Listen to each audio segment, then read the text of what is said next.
자, 그래서 우리가 이렇게 쭉 설계를 하는 건 이런 식으로 설계를 하시면 돼요. 그런 다음에 우리는 코드라고 하는 걸 눌러서 자, 이런 설계를 제가 이미 맞춰놓은 게 여기에 있네요.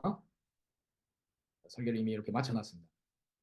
이렇게 실제 DB 처리까지 하고 보상 처리, 데이터 수집, 그 다음에 기타 알림 서비스까지 쭉 다 그림 전체 지도를 그리면 이런 지도가 됩니다. 그래서 민원 접수를 받아서 아까 접수를 하고 사실 조사를 해서 민원 처리를 하고 거기에 따라서 이벤트에 쭉쭉 서로 데이터가 문제없이 흐르는 전체 시나리오가 이제 커버되는 모습을 보고 계시고 여기에 우리는 코드를 눌러가지고 자 지금 이런 그 이벤트의 퍼블리시 그 다음에 API 뭐 이런 것들의 관계가 어떻게 되냐면은 이 커맨드라고 하는 거는 컨트롤러가 됩니다. 컨트롤러 우리 표준 프레임워크에서 컨트롤러 레이어가 되고 어그리거트라고 하는 거는 리파지토리 하고 그 엔터티 클래스가 됩니다. 엔터티. 그 다음에 민원 접수됨이라고 하는 것은 도메인 이벤트라고 하는 클래스가 되고 이 팔러시라고 하는 것은 그 카프카나 이런 그 메시징 시스템에서 퍼블리시된 이벤트를 내가 받아오는 그 서브스크립션이 됩니다. 그래서 이렇게 해서 코드가 생성이 됐죠. 보면은 그 전체 위에 보면 프론트엔드도 생성된 게 보이고요. 쭉 뭐 폴더가 잔뜩 있는데 여기 밑에 이렇게 쭉 나뉘어져 있는 놈들 있죠. 얘가 각 마이크로 서비스별 기본 샘플링된 코드라고 보시면 되겠어요. 그래서 여기 프로세스 1, 2 뭐 이런 것들이 보이죠. 여기 들어가 보시면 여기에 form.xml 해가지고 여기 표준 프레임워크가 일단 디펜던시로 들어 있고요. 그래서 표준 프레임워크의 기본 틀을 일단 갖추고 있고 여기에 소스에 이제 들어가 보시면 서비스에 표준 프레임워크 준수 사항에 기본적으로 우리가 서비스 레이어에 이제 비즈니스 로직이 이제 들어가는 부분들을 이렇게 인터페이스와 임플리멘테이션으로 분리를 하고 그리고 그 도메인 레이어에는 각 그 엔터티들이 이렇게 들어갈 수 있도록 그리고 컨트롤러도 이렇게 분리를 해야 되죠.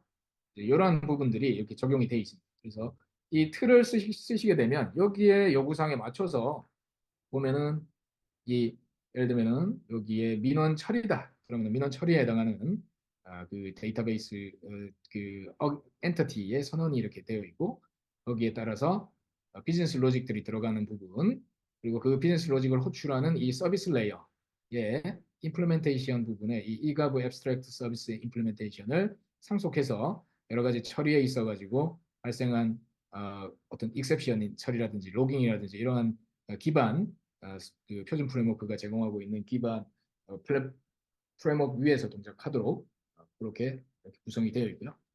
이것을 갖다가 우리가 나중에 클라우드에 배포할 때는 어, 이것을 곧바로 클라우드에 배포할 수 있도록 도커 파일이 있어야 되죠. 그래서 기본 도커 파일이 안에 포함이 되어 있고 이런 것들을 빌드해서 쿠버네티스에 배포하기 위한 야물들이 자동으로 생성이 됩니다. 이게 템플릿 언어로 생성을 하는 거기 때문에 그래서 이 각 도메인의 이름 이 바운디드 컨텍스트 이름이 곧 단위 마이크로 서비스가 된 거죠. 그래서 여기 보시면 여기는 한글로 나와 있는데 왜 저기는 저 프로세스 1으로 나와 있냐? 여기 클릭해 보시면 로지컬 명은 이렇게 프로세스 1으로 되어 있습니다. 디스플레이 명이 이제 한글로 되어 있는 것이고요. 자, 이런 식으로 해서 모델링을 우리가 하실 수가 있고 각 이 컨트롤러 같은 경우에는 컨트롤러 그러니까 커맨드죠. 커맨드는 아까 얘기했다시피 API라고 보시면 돼요. RESTful API. 그래서 이 RESTful API의 입력이 어떤 식으로 이 RESTful API를 설계해야 되는지를 여기 요 레벨에서는 설계자가 설계를 이렇게 할 수가 있습니다. 이는 업데이트라고 하는 명칭으로 사실조사 판정을 한 다음에 사실조사의 데이터를 업데이트할 거잖아요. 그런 다음에 거기에 들어간 리퀘스트 바디에는 리절트와 이게 승인됐다 안 됐다 여부를 불린으로 집어넣겠다. 이렇게 집어넣으면 거기에 관계된 컨트롤러로 자동으로 생성이 된다는 거죠. 컨트롤러 인베스티게이션 컨트롤러에 우리가 요 조사에 해당하는 부분이 요 부분 업데이트로 해서 리퀘스트 매핑이 알아서 이렇게 만들어지므로 우리가 이 설계를 하시면서 곧바로 실제 구현체에 서로 연동되는 모습을 이렇게 만들 수가 있고요. 그다음에 여기 이제 사실조사가 이루어지고 나서 우리는 이벤트를 퍼블리시해야 됩니다. 우리는 사실조사 생성과 동시에 사실조사라고 하는 이 어그리거트에 의해 가지고 인베스티게이션이라고 하는 어그리거트죠.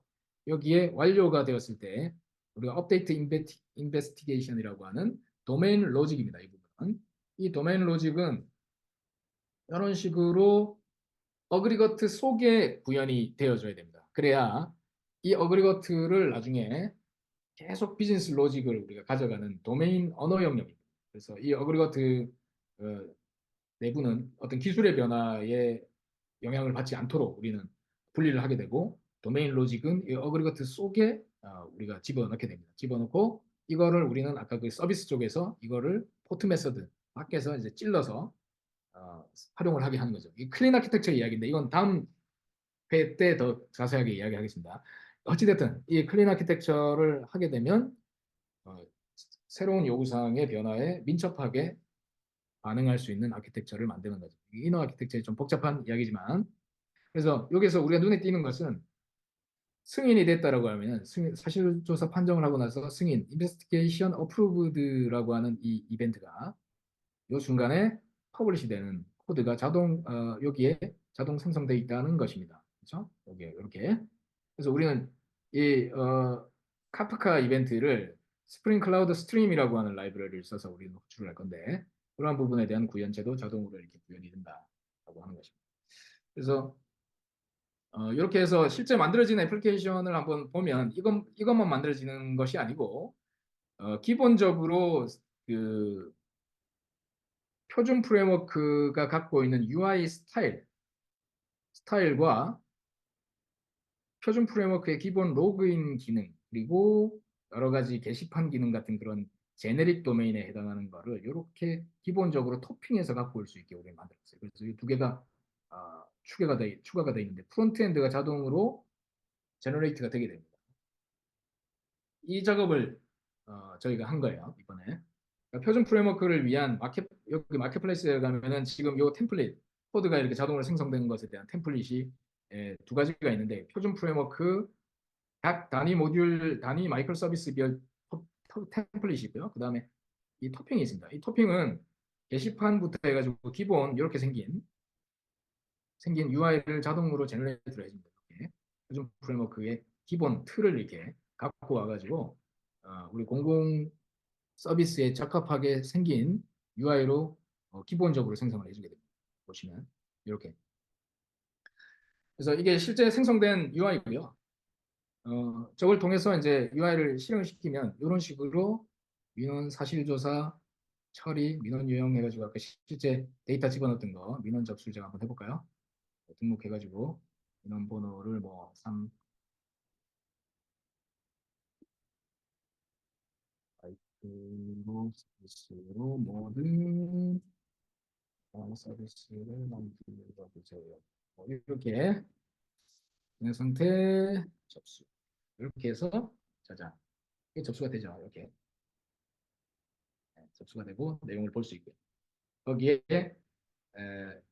처리를 뒤에 이제 처리 단계에 가보면 해당 내용이 접수로 들어와 있을 것이고, 그걸 하나씩 처리할 수 있고, 여기 보면 업데이트라고 하는 게 프로세싱이 이렇게 나오면서 이게 처리 결과를 넣을 수가 있고, 그러니까 이 흐름은 무엇을 가지고 추측을 해서 이 흐름을 갖고 오는 거냐면 이 도메인 모델 자체가 기본적으로 UI의 흐름을 함축하고 있기 때문에 이것이 이벤트 스토밍의 모델이 단순히 뒤에 백엔드의 흐름만 보여주는 게 아니라 UI에서 어떤 식으로 어떤 입력값이 들어와야 되고 그에 의해서 어떻게 처리해야 되는지의 근본적인 기본적인 틀을 여기서 제공을 해주기 때문에 이걸 가지고 기본 프론트엔드와 백엔드의 서로 그 API를 어떤 식으로 연동해야 될지가 기본적으로 여기서 만들어지는 겁니다. 그리고 중간에 이 API들을 연결하기 위한 뭐가 필요할까요? 게이트웨이가 또 필요하죠. 그래서 여기 게이트웨이에 보시면 각 서비스에 대한 설정들이 자동으로 여기서 이제 또 제너레이트가 돼 있죠. 그래서 여기 애플리케이션 프로세스 1, 2, 3 해가지고 얘는 이제 개발기에서는 이렇게 로컬에다가 여러 서비스를 이렇게 띄워놓고 각 프리디켓을 통해서 이 어, 어떤 그 어그리거트로 배포돼야 되는지 그 트래픽이 포워드 돼야 되는지가 여기 설정이 돼 있고, 그 다음에 기초 기능들 백엔드, 그 다음에 기초 기능과 프론트엔드 이렇게 들어있습니다. 여기 이제 보시면은 보드와 오스 해가지고 기본 우리가 토핑에서 표준 프레임워크의 기본 틀을 갖고 오게 되면 아까 UI만 갖고 오는 게 아니라 기본적으로 이 로그인에 대한 처리를 우리는 갖고 오게 되죠. 로그인 처리를 갖고 오게 되고 로그인을 했더니 사이트 관리 기능이 활성화돼 있어요. 그래서 사이트 관리 들어가서 게시판을 생성한다든지 이게 기본적으로 기관 시스템에서 대부분 뭐 이런 것들을 뭐 제공을 하잖아요. 뭐 자료실 이런 것들 기본적으로 제공을 하고 그런 것들을 이제 표준 프레임워크에서 제공하는 것들을 기본적으로 이렇게 갖고 와서 그대로 이렇게 쓰실 수가 있습니다.